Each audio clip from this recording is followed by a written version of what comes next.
안녕하세요. 저는 서울에 살고 있는 30대 초반 여자입니다. 언젠가 결혼한 친구가 이런 말을 해주더라고요. 세상에는 여자 혼자 살면 불행해질 일이 없는데 남자 때문에 불행해지는 여자가 훨씬 많다고요. 결혼 전에는 무슨 말인지 언뜻 이해가 가지 않았었는데 이제는 확실히 알 것 같아요. 저는 얼마 전에 이혼을 하고 아주 홀가분한 마음으로 살고 있어서 짧은 결혼 생활 동안 전 남편 때문에 얼마나 불행했었는지 새삼 깨닫고 있어요. 제 결혼 생활이 도대체 어땠길래 초단기 이혼을 했는지 궁금하시지 않나요? 지금부터 제 사연을 들려드려 볼게요. 친한 동생의 한풀이라고 생각하고 들어주시면 감사하겠습니다. 저는 20대 중반부터 유명 프랜차이즈 커피숍에서 아르바이트를 시작했어요. 제가 일 시작할 때만 해도 지금처럼 매장이 많지 않았고 본사 직원으로 승진할 수도 있었던 좋은 시기였죠. 커피 만드는 게 정말 재밌고 제 적성에 잘 맞아서 저는 몇 년 동안 한 매장에서 꾸준히 일을 했어요. 그러다가 매장의 매니저의 자리까지 올라갈 수 있었어요. 친구들보다 일찍 일을 시작해서 아직 학교를 다니거나 회사를 갓 들어간 친구들과는 다르게 좀 여유 있게 돈을 벌 수가 있었죠. 남편도 같은 매장에서 아르바이트생으로 만났어요. 동갑이었지만 제가 매니저였고 대학생인 남편은 초보 알바생이었기에 제가 옆에 붙어서 열심히 일을 가르쳐 주었답니다. 그러다 보니 대화도 잘 통하고 유난히 다정한 남편의 모습에 끌리게 돼서 남편의 구애로 풋풋한 연애를 시작하게 되었죠. 우리 자기는 벌써 매니저까지 하고 있고 정말 대단하다. 월급도 많이 받지? 난 정말 자기처럼 똑 부러지는 여자는 처음이야. 너무 멋져 보여. 쑥스럽게 뭘 그런 말을 해. 자기도 이제 복학했으니까 앞으로 좋은 직장 구하면 나보다 더 잘 벌 텐데 뭐. 그동안 내가 열심히 뒷바라지 해줄게. 연애 초반에야 뭔 말을 못하나요? 그렇게 시작된 저의 뒷바라지가 무려 5년이었어요. 제가 돈을 더 번다는 이유로 데이트 비용은 거의 제가 냈고요. 남편은 커피숍 알바도 6개월도 안 돼서 그만두고 계속 다른 아르바이트를 수없이 바꿔가며 하더라고요. 그 후론 취직 준비한다고 스트레스 받는다고 징징대는데 제가 다 받아줘야만 했죠. 어떻게 서류에서 자꾸 떨어지지? 도대체 문제가 뭐냐고. 자기는 이런 스트레스 모를 거야. 맨날 똑같이 커피숍에서만 일했으니 취준생의 스트레스를 이해는 하겠어? 아, 치킨 땡긴다. 우리 치킨 시켜 먹자. 나도 일하면서 스트레스 많이 받아. 진상 손님 상대는 다 내가 해야 되는데 나는 뭐 쉽게 일하는 것처럼 말한다? 그리고 방금 저녁 먹었는데 뭔 치킨을 또 먹어? 아, 몰라. 스트레스 받으니까 자꾸 기름진 게 땡겨. 전에는 내가 말만 하면 사주더니 이젠 은근히 눈치 준다. 좋은 회사 취직할 때까지 뒷바라지 해준다며. 내가 좋은 데에 취직해야 얼른 결혼하고 집도 사고 남들처럼 살 거 아니야. 네가 날 도와줘야지. 무슨 눈치를 준다 그래. 내가 한 달에 너한테는 얼마를 쓰는데 그런 말을 해? 니네 엄마보다 내가 네 밥 더 챙겨 먹일걸? 시어머니 될 분한테 니네 엄마라니. 너 말 좀 조심해서 해. 누가 들으면 부모님 안 계신 거 티낸다고 그래. 특히 우리 엄마 만나면 말 이쁘게 하고. 야, 뭐라고? 너 말 다 했어? 제가 정색을 하자 남편이 입을 꾹 다물고 눈치를 보더라고요. 사실 전 부모님이 고등학생 때 돌아가셨어요. 누구보다 행복한 가족이었는데 부모님이 함께 차를 타고 가시다가 사고를 당해서 그렇게 돌아가시게 되었죠. 그래서 전 너무나 힘든 고등학교 시절을 보냈답니다. 가까운 친척들과 친구들이 돌아가며 제가 나쁜 짓을 안 하도록 지킬 정도였어요. 부모님과 함께 살던 집에서 저 혼자 매일 울면서 버티며 살았고 입시도 포기해버려서 대학도 가지 않았죠. 그렇게 방황하다가 커피숍 알바를 시작하면서 다시 희망을 품으며 살아갈 수 있었던 거죠. 남편에겐 제 모든 사정을 다 말했고 저를 따뜻하게 품어주는 남편에게 더욱 의지했던 것도 사실이거든요. 미안. 내가 말 실수했어. 난 그런 뜻이 아니고 우리 엄마가 혹시나 그렇게 생각할 수도 있으니까 말을 좀 가려서 하면 좋겠다는 뜻이었어. 야, 그래도 넌 혼자 서울 금싸라기 동네에 30평대 아파트 살잖아. 거기다 매달 월급도 많이 받고. 난 네가 부럽다. 너는 서울에 있는 아파트랑 네 부모님 선택하라면 아파트 선택할래? 할 말이 있고 못할 말이 있는 거지. 부모님 잃은 건 그 어떤 거로도 보상이 안 되는 거야. 난 우리 엄마 아빠만 살아올 수 있으면 거지가 돼도 상관없고 내가 어디 평생 아파도 상관없어. 네가 내 심정을 알아? 아, 미안해. 미안하다고. 뭘 또 그렇게 발작을 해? 어느 땐 다정하게 굴다가도 또 어느 땐 이렇게 정 떨어지는 말을 서슴없이 해서 도대체 얘의 본성이 뭘까 고민이 되더라고요. 그래도 남편한테 의지하는 부분이 크다 보니까 계속 사귀게 되었고 그 사이 남편도 회사에 취직을 하게 되었어요. 알아주는 곳은 아니었지만 그래도 취직을 한 게 대견했죠. 3년이 넘어도 취직을 못하고 공무원 할까 그러고 있길래 진짜 취직 못할 줄 알았거든요. 그러는 동안 벌써 만난 지 7년이 다 되어 가더라고요. 우리 벌써 만난 지가 이렇게 오래됐네. 이제 나도 취직했으니까 우리 결혼하자. 내가 행복하게 해줄게. 우리 부모님 먼저 만나 뵙자. 그동안 네가 싫다고 해서 한 번도 뵌 적 없잖아. 우리 엄마 은근히 서운해했어. 너 모아둔 돈은 얼마나 있는데? 결혼하는 게 애들 장난이야? 돈이 얼마나 많이 드는데. 돈이 뭐가 중요해? 앞으로의 미래를 보고 하는 거지. 돈 들 것도 없잖아. 내가 니네 집에 들어가서 살면 되는데. 네가 원하면 침대는 새로 하나 사던지. 뭐? 우리 집에 들어와 산다고? 내가 허락한 적이 있었어? 야, 서운하게 그게 무슨 소리야. 멀쩡히 좋은 집을 두고 왜 다른 집을 구해? 정 다른 곳에 살고 싶으면 일단 너네 집에서 살다가 대출받아서 더 좋은 데로 이사가면 되잖아. 우리 엄마도 그렇게 하래. 너 우리 집 얘기 니네 엄마한테도 다 한 거야? 당연한 거 아니야? 결혼할 건데 사정을 다 알아야지. 네가 집 있는 게 뭐 비밀도 아니고 오히려 좋은 거잖아. 결혼하기 전부터 제가 살고 있는 집을 마치 지네 집처럼 생각하고 있는 게 좀 황당하더라고요. 어쩐지 그렇게 제 집에 찾아오고 싶어하고 자꾸 집에서 편하게 데이트하자는 것도 짜증났거든요. 왠지 제 집 때문에 저랑 이렇게 오래 만나고 또 결혼까지 하려고 그러는 게 아닌가 하는 마음이 들어서 찝찝한 마음은 감출 수가 없더라고요. 어쩌다 보니 남편에게 떠밀려 시부모를 처음 만나게 되었답니다. 남편의 집은 처음 가보게 됐는데 생각보다는 좀 더 열악해서 놀랐어요. 서울에서도 가장 못 사는 동네에 있는 허름한 빌라에 살더라고요. 그래서 그렇게 남편이 제 집에 와서 살고 싶어 했었나 봐요. 사귄 지가 그렇게 오래됐는데 어쩜 한번 찾아오지도 않니? 결혼 생각까지 있으면 보통 명절 때는 찾아와서 인사라도 해야 되는 거 아니니? 결혼할지 안 할지도 모르는데 벌써부터 명절에 찾아뵙는 건 좀 그렇죠. 서로 부담된다고 생각했기도 했고요.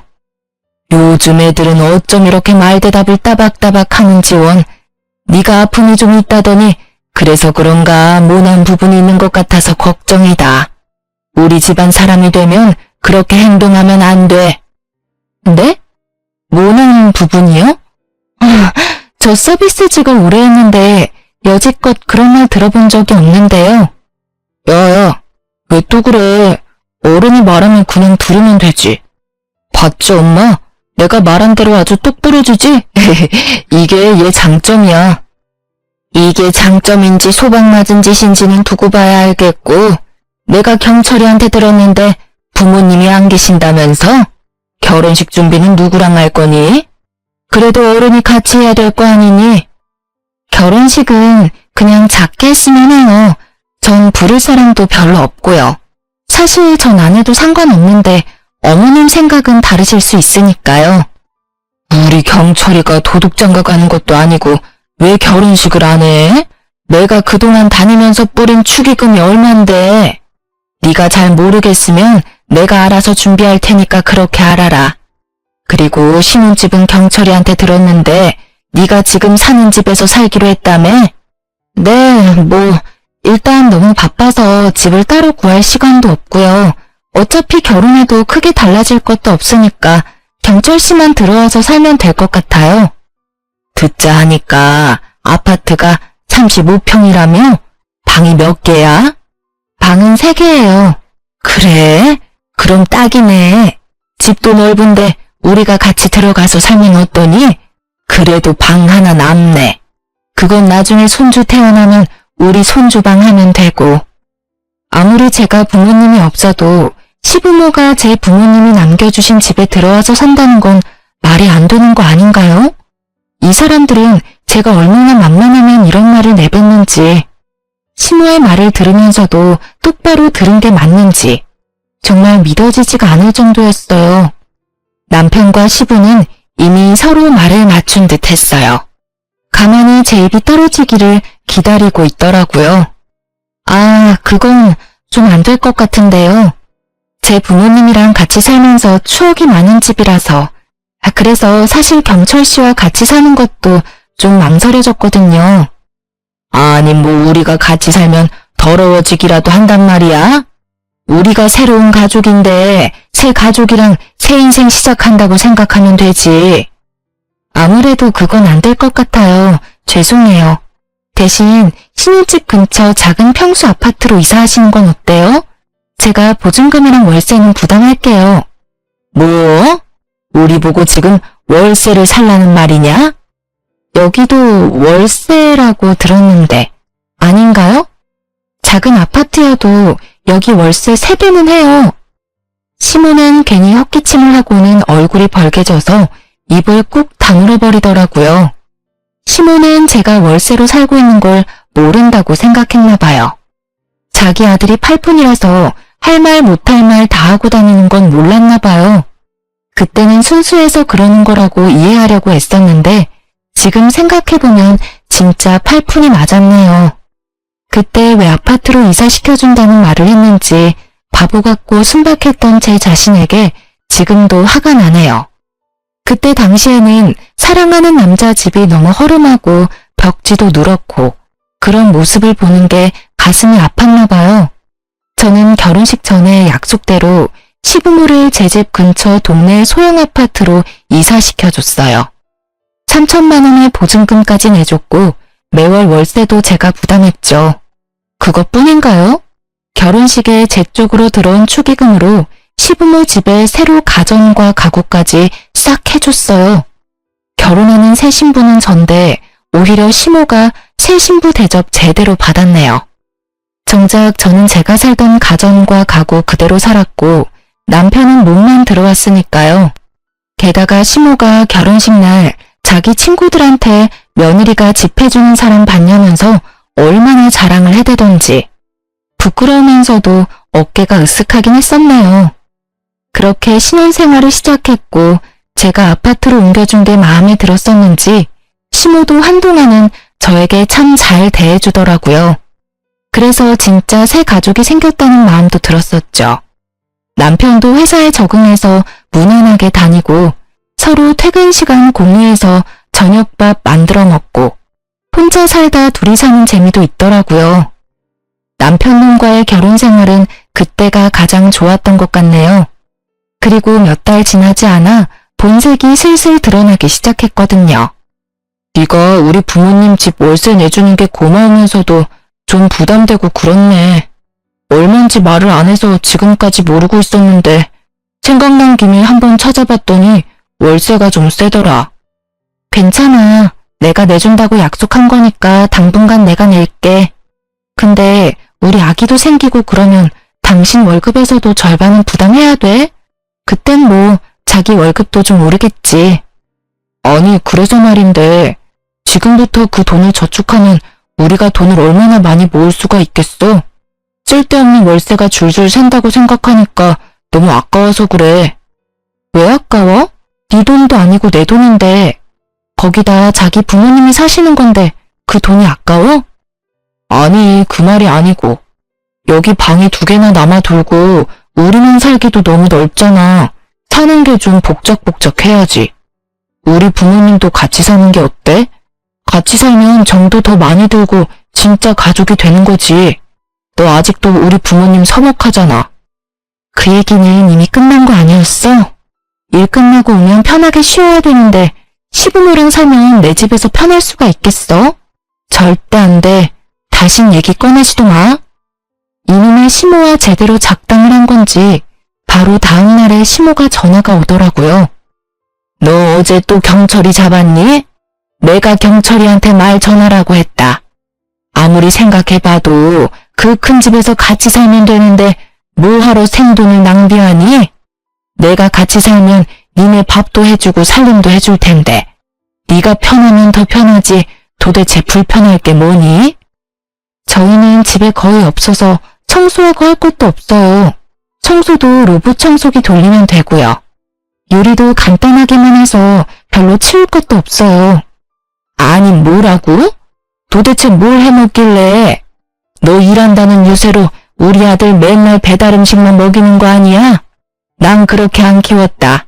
나는 아침부터 국도 새로 해서 맨날 따뜻한 밥 먹여가며 키웠어. 어머니, 경철 씨랑 사귀는 7년 동안 점심 도시락까지 싸서 보내고 그랬어요. 저도 혼자 산 지 오래돼서 요리 꽤 해요. 보지도 않고 그런 말씀하시니 서운하네요. 그래? 그래, 어디 한번 얼마나 대단한지 기대하마. 명절 때 네 솜씨 제대로 보여주면 되겠네. 아휴, 무슨 말을 못하게 쏘아대니?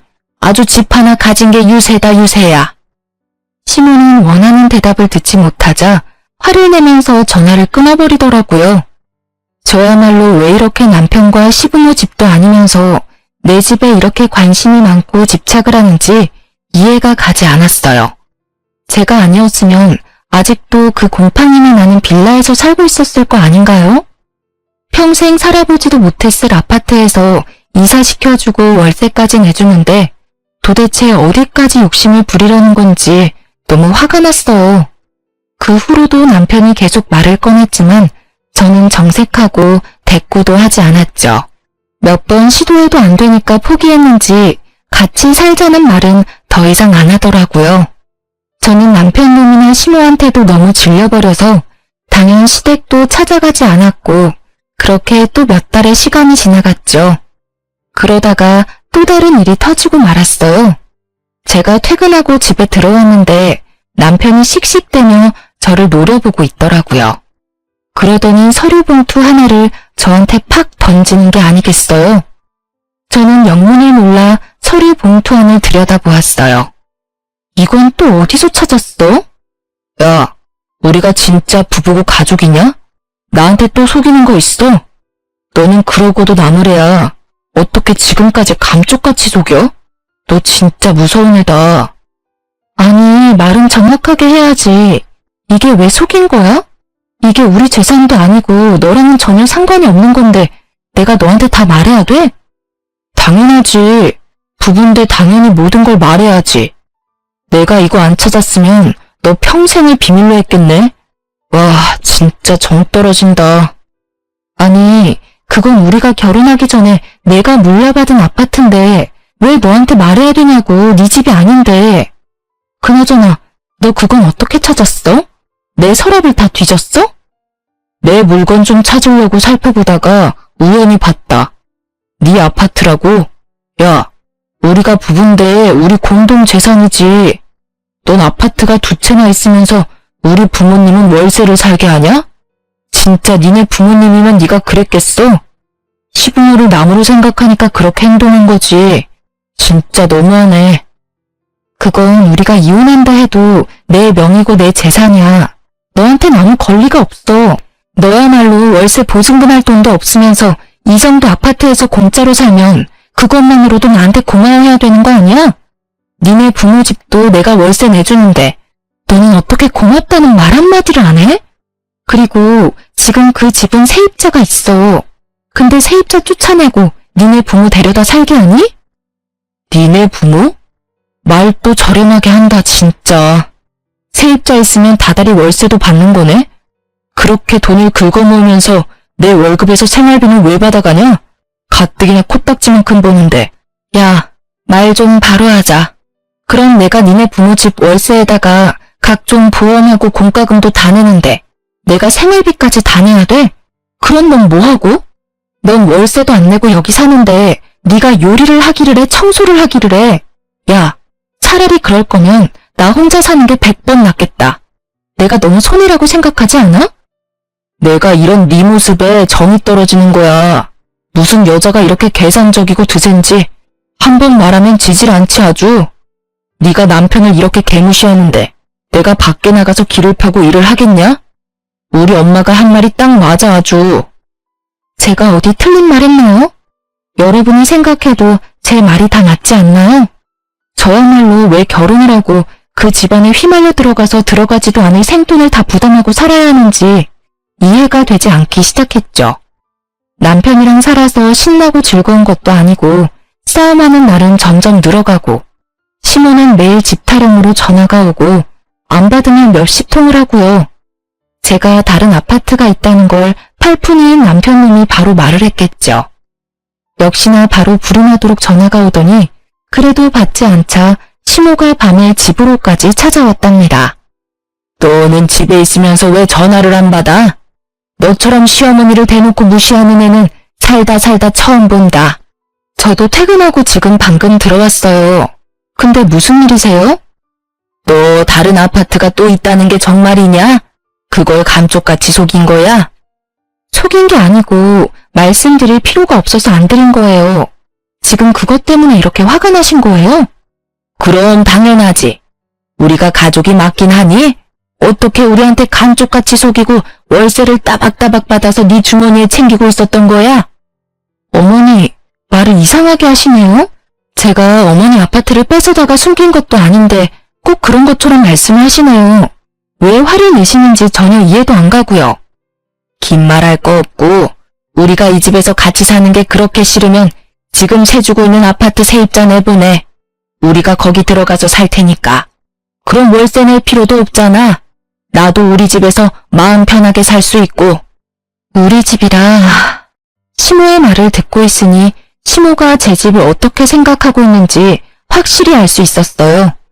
제 부모님이 남겨주신 제 집인데 결혼했다는 이유만으로 자기들 집이 되었다고 단단히 착각을 하고 있는 모양이었어요. 시부모가 저를 진심으로 정말 아껴주고 딸처럼 생각해줬다면, 또 제가 그런 마음을 느꼈다면 왜 시부모가 원하는 대로 해주지 않았겠어요. 진정으로 딸처럼 대해줬다면 제가 먼저 나서서 이 집에서 같이 살자고 돌아가신 부모님 대신해서 앞으로 남은 인생 친부모님처럼 모시겠다 말했을 거라고요. 하지만 그 인간과 그 인간 엄마는 저를 한순간도 진짜 가족으로 생각해주지 않았죠. 그저 돈 잘 벌고 서울에 아파트도 있는 호구 하나 잘 잡았다고 생각했겠죠. 지금 돌아보면 그 인간이 정말 저를 사랑했던 건지 아니면 제 집을 사랑했던 건지 솔직히 잘 모르겠네요. 저는 곰곰이 생각해봤어요. 하늘에 계신 부모님이 지금 내 모습을 본다면 뭐라고 말을 해주셨을까? 부모님에게 지금의 내 상황을 떳떳하게 보여줄 수 있을까? 그에 대한 대답은 모두 아니요였어요. 모든 게 분명해진 거죠. 저는 호구 잡힌 잘못된 결혼 생활을 하고 있었고 더 이상 제 인생을 좀먹는 이 생활을 더는 이어갈 수가 없다고 판단했어요. 더 늦기 전에 이혼을 해야겠다고 다짐했죠. 저의 생각과 감정이 모두 정리된 뒤에 남편에게 말을 했습니다. 우리 마주보면서 서로 웃었던 게 언젠지 기억도 안 나네. 입만 열면 매일 싸우기 바쁘고 싸움 끝은 항상 아파트로 끝나고. 나는 더 이상 못하겠어. 우리 이혼하자. 뭐? 이혼? 누구 마음대로 이혼을 해. 내가 뭘 잘못했는데? 네가 드디어 본색을 드러내는구나. 그거 아파트 있는 거 들키니까 이혼하자는 거지? 너는 남편보다 그 아파트가 더 좋냐? 뭔 말도 안 되는 소리를 하고 있어. 너야말로 어떻게 모든 얘기가 아파트로 끝나? 집착도 정도껏 해야지. 그래, 네가 나 몰래 그 아파트 팔아먹을까봐 불안해서 못 살겠다. 너는 지금 사는 집도 혼자 가지려고 나한테 무슨 수를 써도 쓸 놈이야. 당장 이혼해. 내가 바람을 폈냐? 너를 때리기를 했냐? 이혼이 무슨 개 이름인 줄 아냐? 난 이혼 절대 못해. 이혼할 거면 이 집 팔아서 반은 나 줘. 안 그럼 소송 걸어서라도 반반으로 나눠 가질 거야. 그래, 이 집을 놔두고 네가 쉽게 이혼을 하겠다고 할 리가 없지. 그래, 네가 원하는 대로 어디 한번 소송으로 가보자. 그동안 결혼 생활하면서 누가 돈을 더 많이 냈는지, 누가 돈을 토해내야 되는지 한번 가려보자고. 그렇게 이혼 전쟁이 시작되었어요. 결혼은 참 쉬웠는데 이혼은 정말 전쟁과도 같더라고요. 특히 돈이 걸려있으니 그 사람의 바다 끝까지 보여주더군요. 시모는 정말 미친 사람처럼 온 힘을 다해 이혼을 막으려고 별수를 다 썼어요. 어느 날은 울면서 전화해서 이혼하지 말라고 사정을 하다가 어느 날은 갑자기 집으로 쳐들어와서 어린애처럼 땡깡을 부리기도 하고요. 제가 무응답으로 일관하자 아주 싸늘한 얼굴로 집에 또 찾아왔더군요.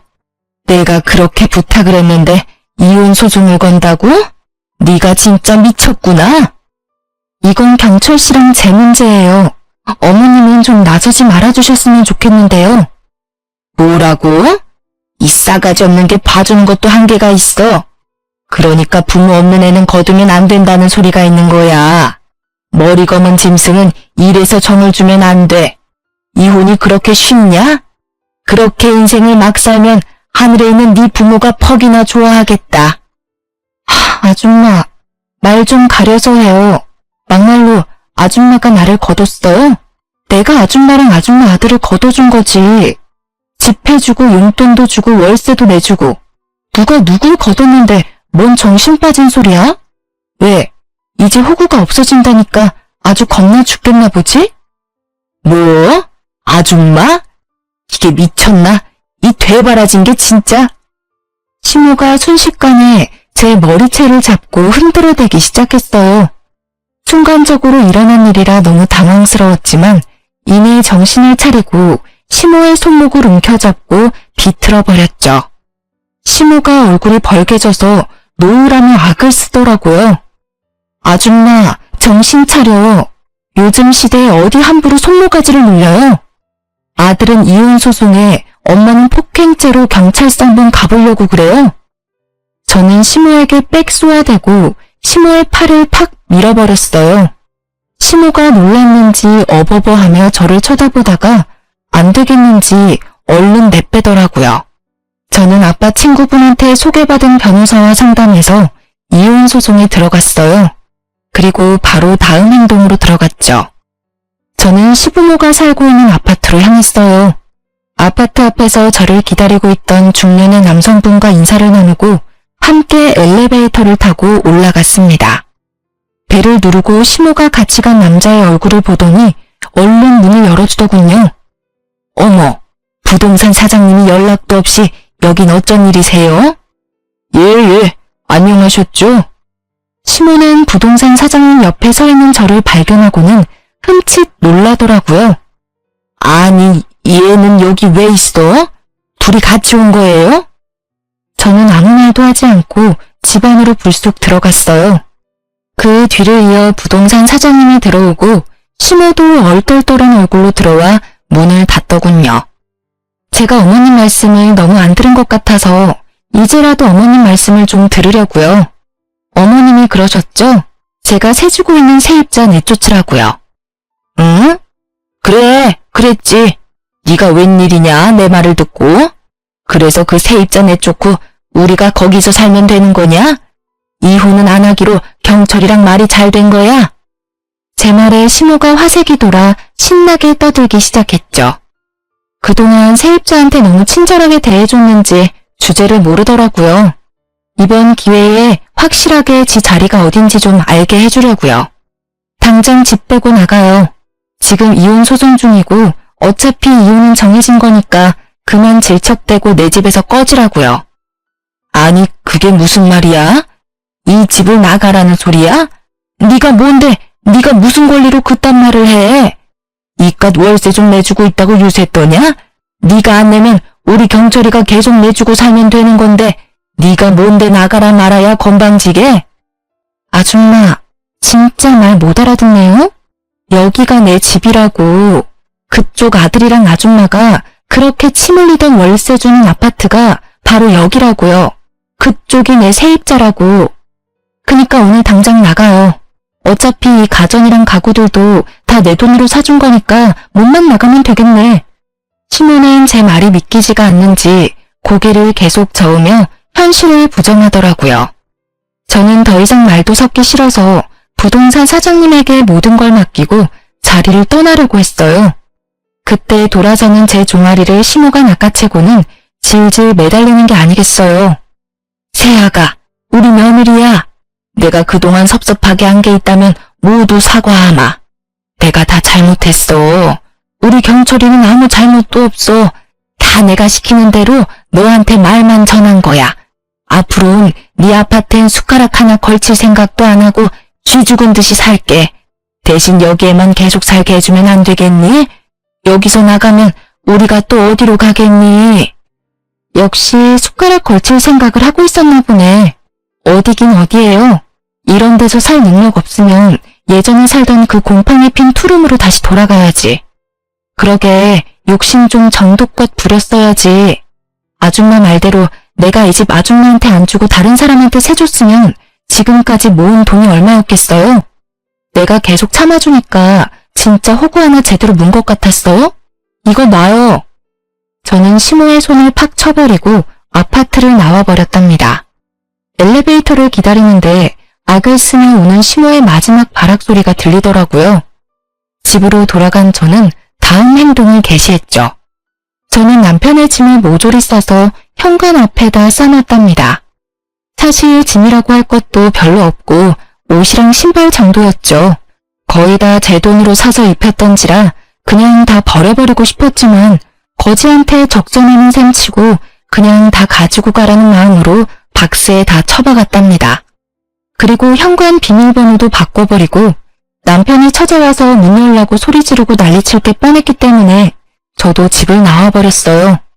저야 뭐 이혼 소송이 진행될 동안 호텔에서 살아도 될 정도로 돈은 있거든요.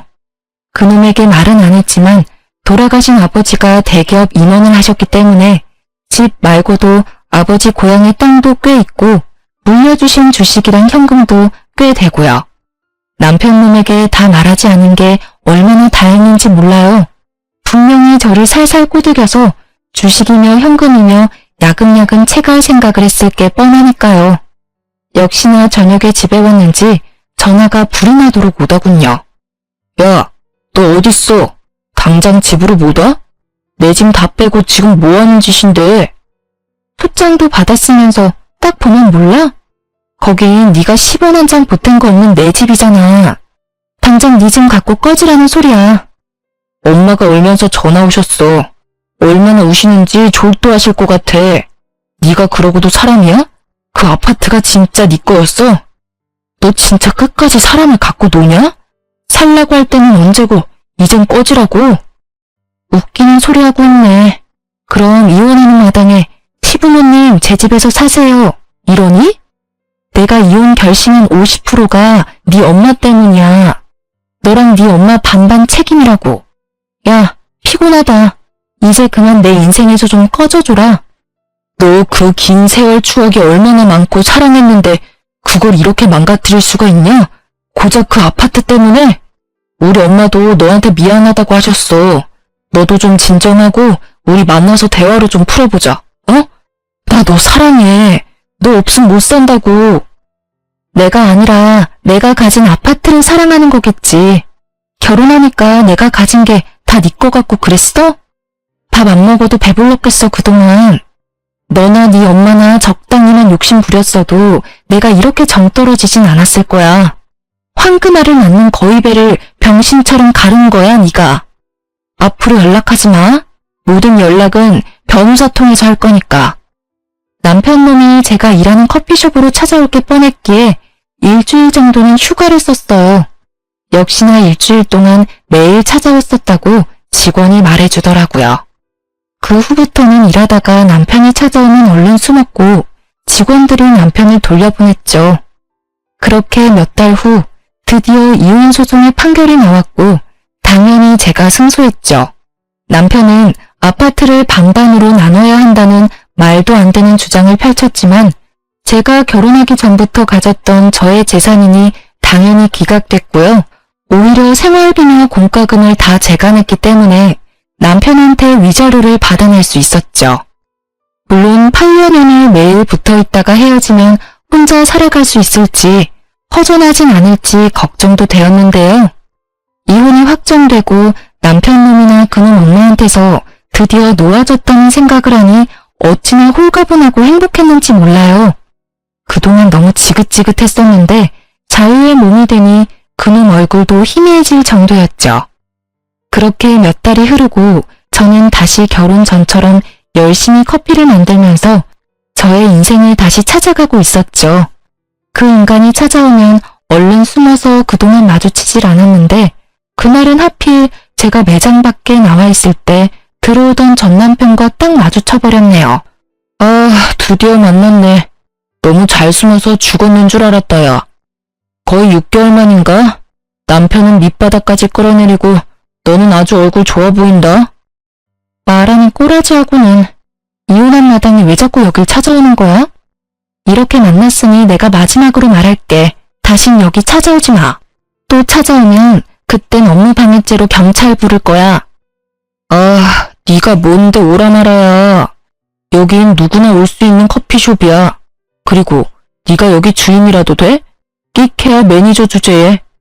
매니저로 일하는 게 도대체 몇 년이냐? 넌 인생에 발전이 없어. 솔직히 말해서 죽은 니네 부모가 남겨준 집 말고 네가 뭐 별 볼 일이 있냐? 정신상태 불안정한 거 불쌍해서 걷어주니까 우리 부모님을 무슨 도둑 취급하면서 이혼 소송까지 걸고 너 때문에 우리 엄마 충격받아서 치매 초기랜다. 어떻게 책임질래? 나야말로 너 고소할 거야. 너 같은 걸 믿고 결혼까지 했던 내가 불쌍하다. 너야말로 코딱지 같은 회사에서 최저임금 받고 일하는 주제에 누구한테 발전을 운우네? 그러는 넌 니네 부모가 뭐 개뿔 남겨줄 거라도 있어? 아, 있네. 니네 엄마랑 너랑 분수 모르고 남의 거 탐하는 게 똑같네. 물려받았나 보다. 뭐? 이게 진짜 보자 하니까? 전 남편이 저를 때리려는 듯이 팔을 확 올리더라고요. 그걸 본 남자 직원이 얼른 달려와서 팔을 딱 막아주었죠. 사장님, 괜찮으세요? 이건 또 뭐야? 그새 남자라도 생겼냐? 근데 뭐? 사장님이라고? 이 매니저, 이 인간한테 이 커피숍이 누구 건지 좀 말해줄래? 1년 전에 사장님이 인수하셨죠. 사장님이시죠? 그 인간, 그 말을 듣고 입이 딱 벌어져서 다물지를 못하더라고요. 왜냐하면 제가 운영하는 이 지점은 매출이 높기로 유명한 걸 전 남편도 알거든요. 네가 여기를 인수했다고? 그럴 돈이 어디 있어서? 아니, 돈이 있다고 해도 본사에서 너한테 넘긴 게 말이 돼? 네가 뭐라고? 너나 나를 호구로 하고 우습게 알겠지. 내가 본사 소속으로 이 매장에서 일한 게 12년이다. 평생을 변두리 빌라 월세로 사는 넌 뭐 상상도 못할 액수겠지만 이 정도 매장 인수할 돈이 있어, 내가. 아니, 1년 전에 인수한 거면 이혼 전이잖아. 아파트도 모자라서 이것도 속였던 거야? 너 진짜 치가 떨리게 무섭다. 말하면 내가 뭐 어떻게 할까봐? 부부 사이에 비밀이 없어야지. 너는 진짜 사악하고 무서운 년이야. 그 콧구멍만한 아파트도 그렇게 침을 흘렸는데 내가 이 큰 매장 사장이라는 걸 네가 알았어 봐. 너랑 위임을 내가 몰라? 넌 당장 회사 때려치고 여기 정장한다고 징징거리면서 졸랐을 놈이야. 그러다가 지가 사장 행세하겠지. 네 엄마는 맨날 여기 출근 도장 찍어가며 지 아들이 여기 사장이라고 사돈을 8촌 다 끌고 와서 공짜 커피 달라고 생떼 썼을 거고. 상상만 했는데도 벌써 지긋지긋하다. 이제 잘 알았지? 여기 내 거니까 다신 여기 그림자도 비추지 마. 또 오면 바로 경찰서 끌고 갈 거니까 각오해. 난 한다면 하는 거 잘 알 거야. 전 남편은 벌개진 얼굴로 주먹을 꽉 쥐고 파르르 떨더라고요. 오래 만난 사이다 보니 저놈이 어떤 생각을 하는지 빤히 보였죠. 이 매장이 자기 것이 될 수 있었는데 그 기회를 놓쳤으니 얼마나 속에서 열불이 나겠어요. 저는 차갑게 전 남편을 지나쳐서 매장으로 들어갔죠. 전 남편은 한참을 매장 앞에서 망부석처럼 굳어있다가 터덜터덜 발길을 옮기더라고요. 사장님, 또 왔어요. 저기 밖에서 왔다 갔다 하고 있는데요. 괜찮아. 만약 들어오면 이 매니저가 좀 내보내줄래? 매번 이런 부탁해서 미안해. 안 들어오면 그냥 두고. 이게 무슨 부탁이에요. 당연히 해야 되는 일이죠. 저 손님 때문에 매장 분위기가 이상해지니까 민폐 손님 내쫓는 것도 다 업무의 일환 아니겠어요? 그 후로도 종종 커피숍 밖에서 힐끔거리는 전 남편을 발견하고 직원들이 말해주었는데요. 전 신경도 안 쓰고 제 할 일만 했죠. 그러다 보니 점점 오지 않았고 어느 순간 안 보이더라고요. 누구나 올 수 있는 오픈된 장소이다 보니 사실 언젠간 또 기웃거릴 수도 있다는 생각이 들긴 하는데요. 오랫동안 저와 함께 일하면서 저를 지켜주는 든든한 직원들이 있어서 위기 상황이 와도 겁나지는 않을 것 같아요. 제가 사장이지만 저는 커피를 만들고 매장에서 활기차게 일하는 순간이 정말 좋고 제가 살아있는 걸 느낄 수가 있어서 이렇게 매일 나와서 계속 일하고 있어요. 하늘에 계신 저의 부모님도 제가 씩씩하게 살아가는 모습을 보셔야 안심하실 것 같다는 생각도 들고요. 전 남편이 와서 행패를 부리는 순간이 오더라도 저는 저의 매장을 지키며 매일매일 열심히 일을 할 거랍니다. 세상에 혼자 남겨져서 저를 진심으로 아껴줄 가족을 만들고 싶었기에 전 남편과 그놈 부모에게 나름대로 최선을 다했어요. 부모님이 없다고 대학 못 갔다고 무시해서 마음의 상처를 입어도 괜찮은 척하며 바보처럼 헤헤거렸고요. 계속 그 집구석에서 벗어나지 못하고 살았다면 부모님이 남겨주신 재산도 다 뺏겼을 수도 있다고 생각하니 가슴이 철렁한데요. 사람을 너무 믿고 대책 없이 결혼을 결정한 건 정말 후회스럽지만 그래도 1년의 결혼 생활만 하고 단칼에 그 집구석을 끊어버린 건 정말 스스로도 대견하게 생각하고 있어요. 다시 혼자 남겨지는 게 두렵기도 했지만 부모님은 제가 행복하게 사는 걸 바라실 거라는 생각만을 하며 단호하게 끊어냈던 것 같아요. 당분간은 일만 하고 저 혼자서도 잘 사는 연습을 해보려고 해요. 혼자서도 잘 살아야 다른 누군가를 또 만나도 함께 잘 살 수 있으니까요. 제 사연 들어보셨는데 어떠셨나요? 여러분도 저도 혼자서도 당당한 인생 멋지게 살아가요. 제 이야기를 들어주셔서 감사합니다. 행복하세요.